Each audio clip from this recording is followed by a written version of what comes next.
La culture juive enchantée avec Hélène Engel. Voici votre animatrice, Hélène Engel. Bonsoir à tous, shalom les koulam. Aujourd'hui, la culture juive enchantée vous propose de revisiter un groupe que les fidèles auditeurs de Radio Shalom connaissent bien, puisque j'ai déjà fait 2 ou 3 émissions dessus. Mais d'une part, c'était il y a une dizaine d'années, et d'autre part, il y a du nouveau, car nous allons nous attacher plus particulièrement à un des membres du groupe. Assez de suspense, le groupe c'est le London Klezmer Quartet. Le nom dit presque tout, c'est un quatuor klezmer d'Angleterre. Ce que ça ne dit pas, c'est que c'est un quatuor entièrement féminin. J'ai fait un passage éclair en Angleterre cet été et j'en ai profité pour rencontrer la violoniste et cofondatrice du groupe, Ilana Kravitz.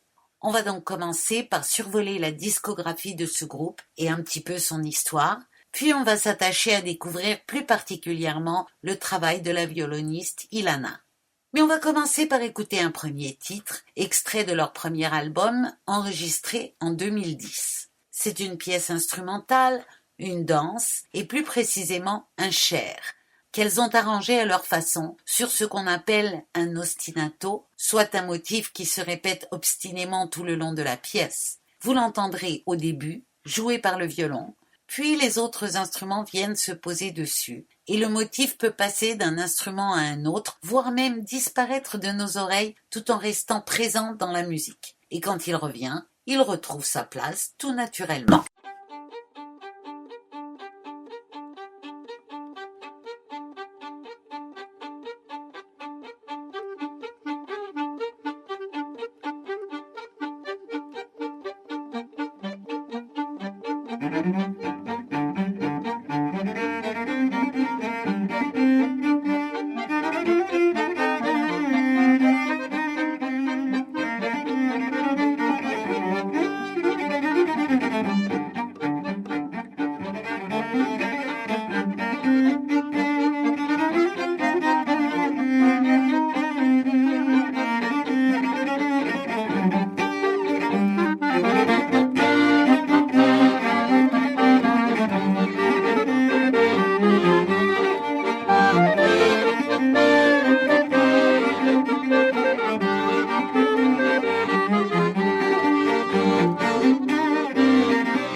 C'était Cher, interprété par le London Klezmer Quartet.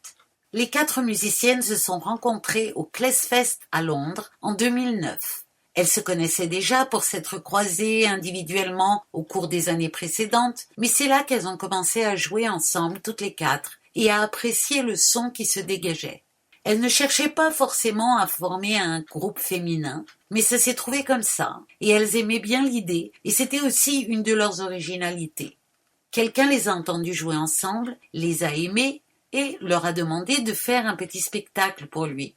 Elles l'ont fait, et de bouche à oreille, de concert en concert, le groupe a commencé à avoir une existence scénique et un son bien à lui. L'enregistrement que vous venez d'entendre est extrait de leur premier album, sorti 1 an après leur rencontre, soit en 2010. L'année 2011 a été féconde pour le London Klezmer Quartet, 2 concerts à guichet fermé au Green Note et au bar du Jazz Vortex, un late au Victoria and Albert Museum, une première partie de l'Amsterdam Klezmer Band et des soirées de danse klezmer à la Cecil Sharp House. Le London Klezmer Quartet est également fier de figurer sur la liste des artistes du programme Music in Hospitals. Et cette année 2011 a aussi amené un tournant important dans le groupe. On va tout de suite entendre une pièce du 2e album pour vous faire entendre ce changement.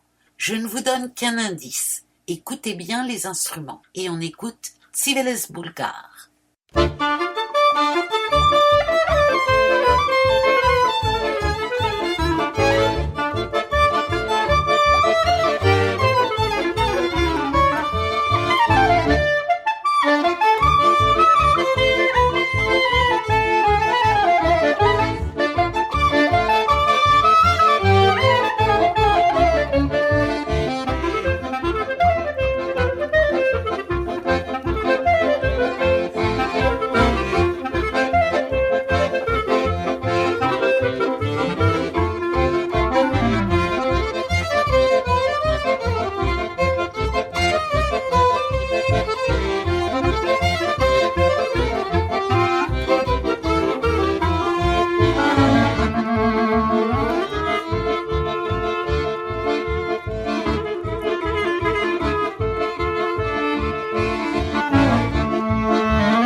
C'était Tsiveles Bulgar, interprété par le London Klezmer Quartet. Alors, avez-vous entendu une différence avec l'enregistrement précédent?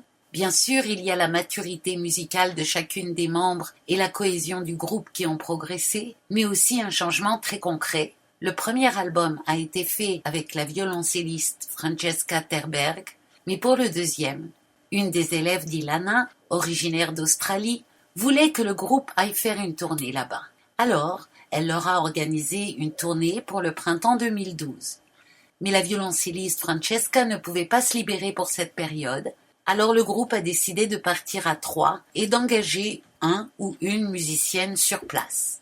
Elles ont donc fait des auditions sur Skype et l'une des candidates, Indra Burachevska, les a convaincues d'emblée. En arrivant sur place, le groupe s'est enfermé pour répéter dans le sous-sol de la synagogue. Ce n'est quand même pas rien de faire un spectacle après avoir fait le tour de la moitié du globe avec une musicienne totalement inconnue. Elles se sont donc prévues une méga répétition de 3 heures, des crayons et des gommes en quantité, mais avec Indra, tout coulait tellement de sources qu'en 1 heure, tout a été torché. Ce premier concert était à l'extérieur et Ilana se rappelle plein de gens et plein de moustiques. Le spectacle suivant était dans la synagogue et la file des gens qui attendaient pour rentrer faisait le tour du bloc. Pas seulement la communauté juive de la petite ville de Newcastle, mais toute la ville, toute tradition et religion confondues, s'était donné rendez-vous là. C'était l'occasion de visiter la synagogue. Cette première tournée du London Klezmer Quartet en Australie, en mars-avril 2012, a été un succès, avec des salles combles, des gens qui dansaient dans les allées et partout où il y avait de la place. Puis la contrebassiste est venue les visiter à Londres pour le plaisir et pour faire quelques concerts. Et c'est là qu'elles ont enregistré le second album, intitulé Butterfield Green N16. Elles avaient besoin de faire un album où ce serait Indra qui jouerait, car elles préparaient une seconde tournée en Australie. Sur le premier album, ce sont surtout des pièces traditionnelles. Mais sur celui-ci, il y a pas mal de compositions de plusieurs d'entre elles, notamment de l'accordéoniste Carol Isaacs.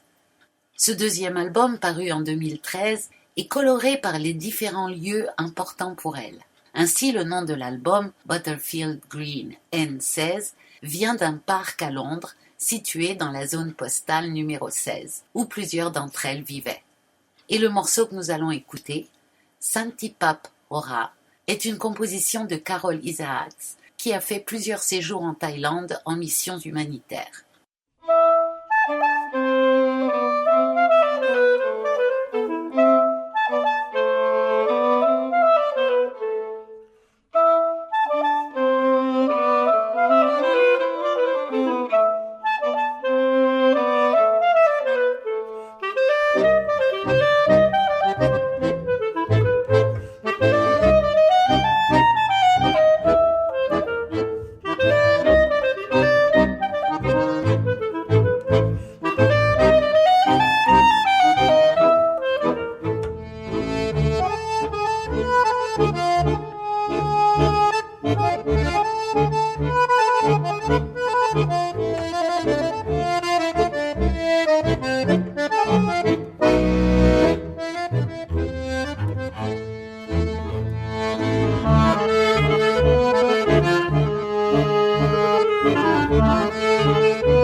C'était Santipap Ora, interprété par le London Klezmer Quartet, Qui sont les musiciennes qui forment le London Klezmer Quartet?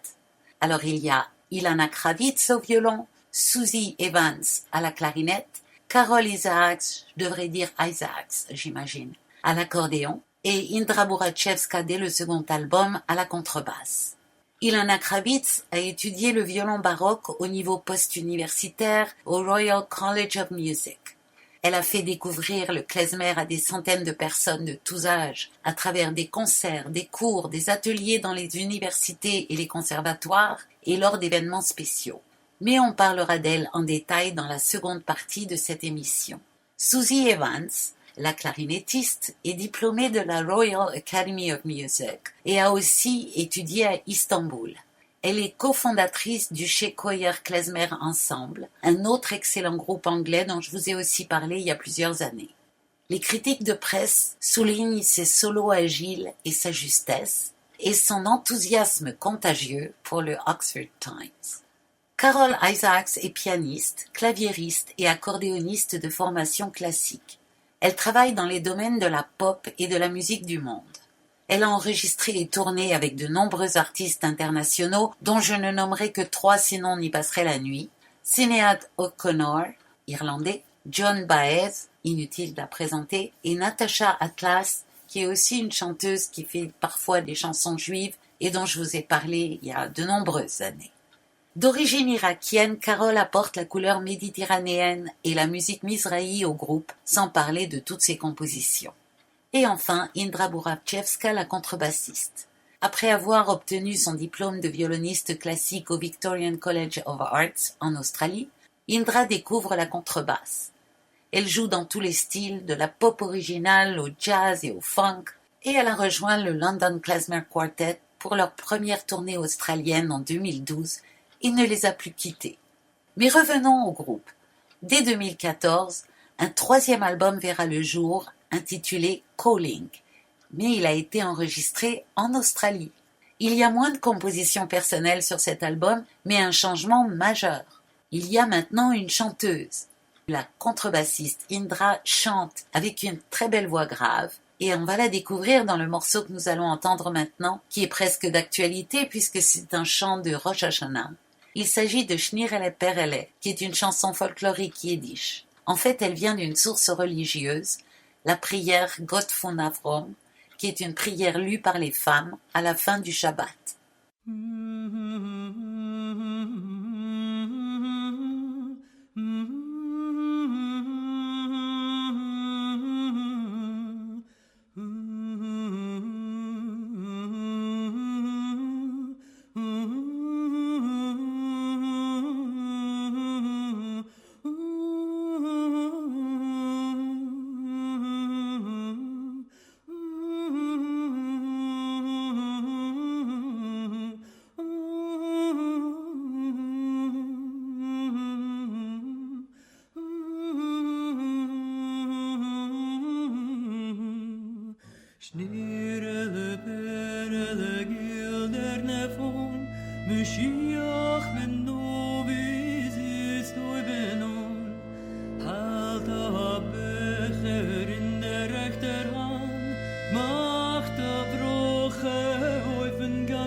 träumen on.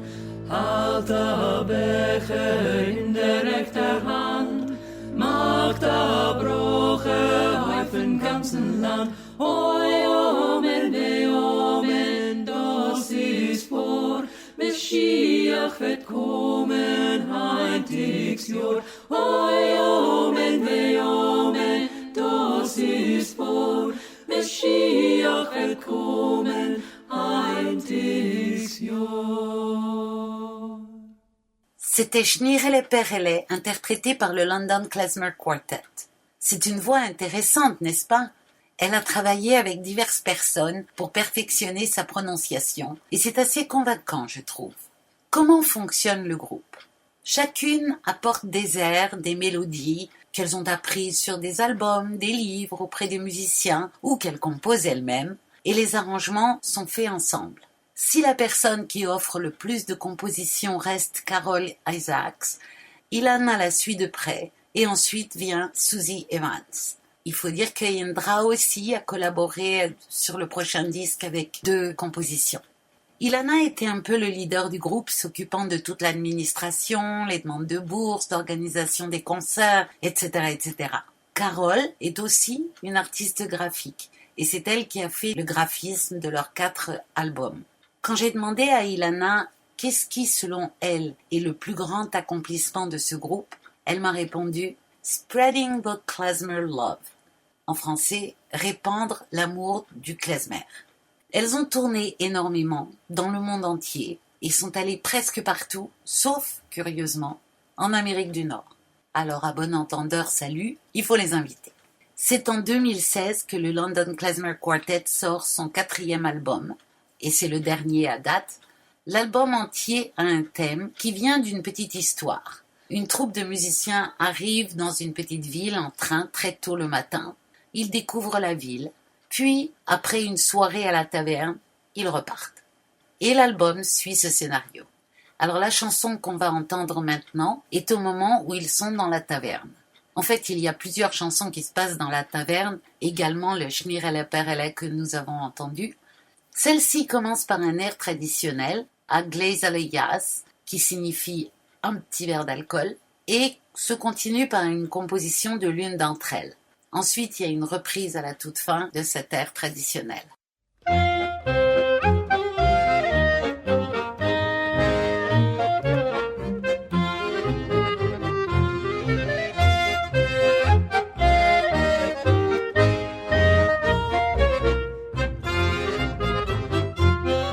Wenn ich nehme Gläser, jasch, hoi, hoi, winkelt als und glanzt, ich geb am Wurf die Puste Flasch, hoi, hoi, und ich gehe tanz, hoi, hoi, Zuckersüß, halt mich bei die Hand, Lechten begelig, die bist die ne Schumme brennt, hoi, hoi, ai, ai, ai, ai, ai, ai, ai, ai, ai, ai, ai, ai, ai, ai, ai, ai, ai, ai. Was mir deiges wär mir Sorg, oi, oi, straf nicht vor die Rede, gib mir Gott ein Ju, oi, Borg, oi, oi, Chotscha Troppenfried, oi, Tater Zuckersüß, Schädele sich dreht, Kosten so das Halb sich, springt sie hitz der Heid, oi, oi, ai, ai, ai, ai, ai, ai, ai, ai. Ai, ai, ai, ai, ai, ai, ai, ai, ai, ai, ai. Wenn ich nehme bissele Jasch, hoi, hoi, bin ich gar nicht der, ich geb am Wurf die Puste Flasch, hoi, hoi, und ich gehe scher,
c'était à Glazelias, interprété par le London Klezmer Quartet. J'aime beaucoup ce groupe, car je trouve qu'elles ont une très belle énergie.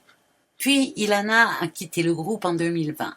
Il continue cependant et les concerts qui ont lieu après le départ d'Ilana l'ont été avec la violoniste Flora Curzon ou parfois avec Johannes Grassa. Alors j'attends avec impatience le 5e album. Vous êtes sur Radio Shalom Montréal, hébergé par Radio Gospel sur 1650 AM, à l'émission La culture juive enchantée, animée par Hélène Engel.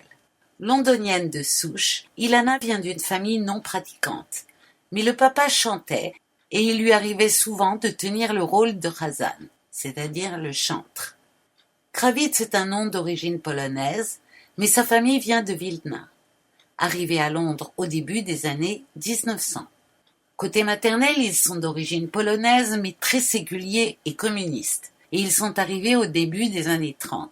Bien qu'originaires du même village, ses arrière-grands-parents polonais se sont rencontrés dans la rue à Londres autour de 1910. C'est une famille très musicienne. Maman et la petite sœur d'Ilana jouent aussi du violon, plutôt du classique, et papa, qui chante, plutôt le jazz et les comédies musicales. Alors comment Ilana a-t-elle découvert la musique klezmer? Un jour, dans les années 90, dans la ville de Leeds, elle se promenait dans la rue et elle a entendu de la musique qui lui a immédiatement touché le cœur. Puis elle a rencontré Merlin Shepherd. Ensuite, dans la rue toujours, c'était à Amsterdam cette fois, elle a rencontré le chanteur du groupe Amsterdam Klezmer Band, dont je vous rebats les oreilles à chaque fois qu'ils sortent un nouvel album. Et ils ont pas mal discuté ensemble. Et là, elle a vraiment commencé à se documenter sérieusement sur cette musique. En 1995, elle est allée à Klez Camp, aux États-Unis, et voilà, c'était parti. Entre 1995 et 2000, elle apprenait toutes sortes d'airs sur les cassettes, les CD, les albums vinyles, tout. Dans les années suivantes, autour de 2000, elle a fréquenté le Klezfest de Londres, organisé par le Jewish Music Institute. Elle a commencé à suivre des cours, puis est venue prendre des cours aux États-Unis auprès de Deborah Strauss et de Michael Alpert. Un peu plus tard, c'est à son tour d'enseigner en donnant des cours du soir à l'université de Londres. Et c'est au Klezfest de Londres, donc en 2009, que le groupe London Klezmer Quartet s'est rencontré et qu'elles ont commencé à travailler ensemble. Écoutons un très beau morceau, très nostalgique, extrait du premier album, à Gute Nacht. Bonne nuit.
C'était à Gute Nacht, interprété par le London Klezmer Quartet.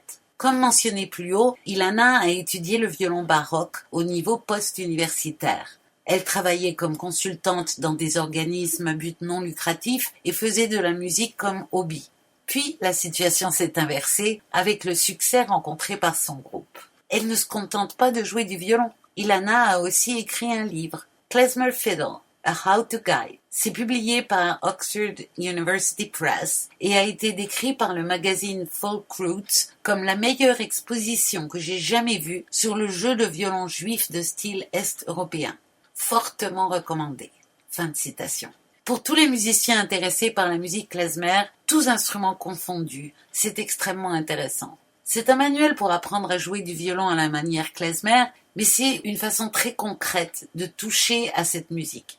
Il y a la partition, bien sûr, et 2 CD, un où on entend le morceau accompagné et l'autre où il n'y a que l'accompagnement, donc comme au karaoké, on peut faire la partie soliste en la jouant sur ce qu'on veut ou en la chantant. Il y a aussi des explications sur le morceau, le style, quels ornements on peut faire, un petit peu d'histoire du morceau, c'est passionnant. Le directeur artistique musical du Oxford University Press l'avait entendu en concert et lui avait demandé d'écrire ce manuel qui devait faire partie d'une série de manuels pour jouer du violon en différents styles. Finalement, il n'y en a pas eu d'autre que celui-ci. Alors écoutons une pièce où le violon est à l'honneur. En fait, c'est même 3 violonistes et un guitariste, une des formations dans lesquelles joue Ilana. C'est une sirba, une danse donc, dans un arrangement écrit par Ilana Kravitz.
C'était Sirba, interprété par Ilana Kravitz, Pete Cooper et Chris Ray au violon et Richard Bolton à la guitare. Donc Ilana joue dans diverses formations, écrit des livres, en tout cas un, compose des arrangements, mais ce n'est pas tout. Elle a 3 grands projets qui lui tiennent à cœur. Le premier, c'est transmettre l'amour et la connaissance de la musique klezmer aux générations futures. Elle s'occupe d'un orchestre de jeunes de 11 à 18 ans, à qui elle enseigne et fait découvrir cette musique de l'intérieur.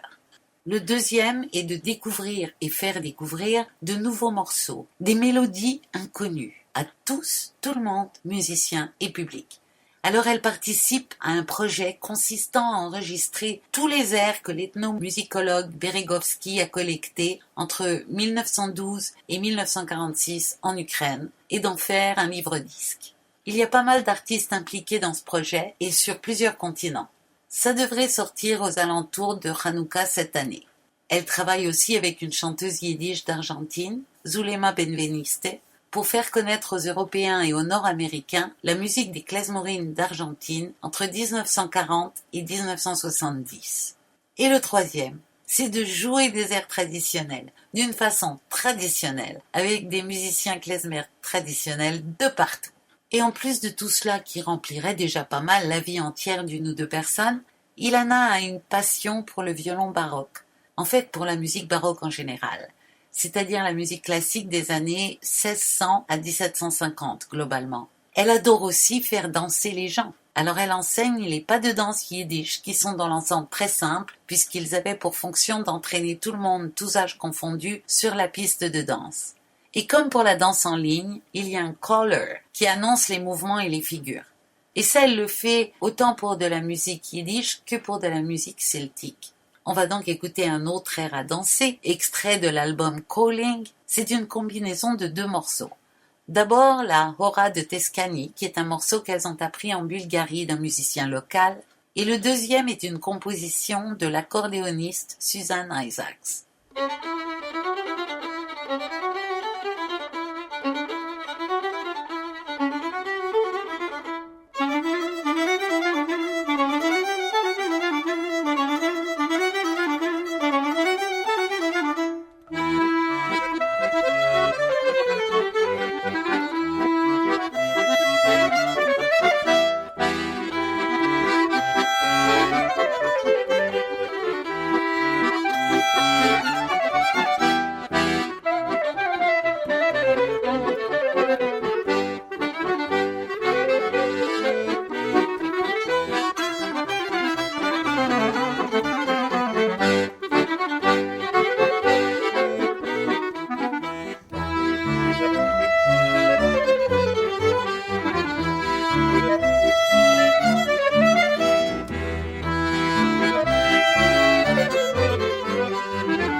C'était Ora de la Tescani, Kilburn Colomeike, interprété par le London Klezmer Quartet. Je ne peux pas terminer sans mentionner une dimension importante d'Ilana, soit son souci pour les questions de société, comme par exemple la justice sociale, l'intégration des différences, l'environnement. Et pour elle, ce ne sont pas des principes lointains, mais des réalités qu'elle intègre dans sa vie de tous les jours. Prenons l'aspect environnemental, par exemple. Elle se préoccupe de l'empreinte carbone des musiciens, les voyages, la nécessité de prendre des transports individuels ou l'avion pour les tournées, l'amplification des instruments. Elle a travaillé et travaille encore dans diverses associations, comme consultante pour les droits humains, le droit des femmes, le désarmement nucléaire, et un organisme qui doit avoir du mal en ce moment, Jews for Justice for Palestinians. Pour ceux qui envisagent un petit tour en Angleterre cet automne, ils organisent un petit festival qui s'appelle Klezmore Gate, la fin de semaine du 18 au 20 octobre. C'est dans une petite ville à l'est de Londres, dans une ancienne synagogue reconvertie en centre d'art. Je vous propose de dire au revoir à Ilana Kravitz sur une valse qu'elle a composée pour le dernier album du London Klezmer Quartet, Summertime Waltz. Ça sonne très fin 19e siècle et c'est très gracieux.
C'était Summertime Waltz, interprété par le London Klezmer Quartet. Pour vous procurer les albums, c'est très simple. Vous allez sur le site du groupe londonklezmerquartet.com ou sur le site d'Ilana, ilanacravitz.com, ilanakravitz.com. Il me reste un petit moment pour vous parler d'un livre paru cette année. Il s'agit d'Histoire de voix hébraïques de Hector Sabo. C'est son deuxième ouvrage et pour moi, c'est la quintessence du premier qui s'appelait simplement Voix hébraïques. J'avais fait une émission en 2020 sur ce premier livre et elle se trouve sur ma chaîne YouTube pour ceux qui sont curieux. J'avais apprécié ce livre qui, en 7 chapitres, organisés chronologiquement, nous permettait de survoler l'histoire de la musique juive et qui présentait des analyses musicales d'œuvres. Dans ce livre-ci, il n'y a plus que la partie historique, épurée et en même temps plus complète, très facile à aborder et très agréable à lire, sans devenir superficielle et simpliste. En à peine 105 pages, Cet ouvrage s'adresse à la personne curieuse d'histoire. On y apprend plein de choses et on remet en place des éléments vaguement connus, éparpillés dans nos mémoires. On se fait une bonne idée de ce qu'on connaît de la musique juive à l'heure actuelle, et même quand on connaît assez bien le sujet, comme j'en ai la prétention, on est surpris par énormément de choses. Par exemple, on retrouve en Angleterre toute une série de musiques instrumentales du XVIe siècle attribuées à des musiciens d'origine juive venus d'Italie. C'était un secret bien gardé jusqu'à la découverte récente de ce corpus. En fait, Henri VIII, qui était lui-même un fort bon musicien, avait demandé à un de ses conseillers de faire venir des musiciens d'Italie réputés pour leur savoir-faire et leur modernité pour rehausser le niveau de ces musiciens de cour. Ce conseiller aurait ainsi trouvé dans le ghetto juif de Venise plusieurs familles de musiciens prêtes à quitter l'Italie pour s'expatrier à la cour d'Angleterre. Bien qu'il ait déjà fondé la religion anglicane et ne devait plus rien au pape de ce fait, le roi a tenu à ce que l'origine juive des musiciens reste secrète. L'antisémitisme n'est clairement pas une nouveauté. Si on veut résumer, ce livre est un concentré d'anecdotes et de réflexions sur les musiques juives posées harmonieusement sur une chronologie rigoureuse et claire. Ça se lit très vite, mais avec délice, et c'est aussi une référence très pratique. Je vous le recommande très très chaudement. Pour vous procurer ce livre, Histoire de voix hébraïque de Victor Sabot, allez sur le site de Boukelis, ça s'écrit B2OKELIS, et tapez Hector Sabot, S-A-B-O. Dedans, on trouve également tout un chapitre sur un compositeur juif français très peu connu, le pianiste Charles Valentin Alcan, qui a vécu de 1813 à 1888 et qui tenait beaucoup à ses origines juives, dont il laisse apparaître occasionnellement le bout du nez au fil de ses œuvres. C'est un compositeur original, qui ne rentre pas dans les catégories habituelles, un peu comme Moussorski. Je suis tombée sur une sonate qu'on va entendre maintenant comme petit morceau d'au revoir, et qui m'a totalement emballée, bien que je n'entende rien là-dedans qui puisse me faire penser à la musique juive. C'est impressionnant d'originalité et de virtuosité. Et personnellement, ça me donne la pêche. On écoute la grande sonate pour piano, opus 33, de Charles Valentin Alcan.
C'était Grande sonate pour piano opus 33, interprétée par Harut Senekeremian. Impressionnant, non? Et puis c'est tout un pianiste.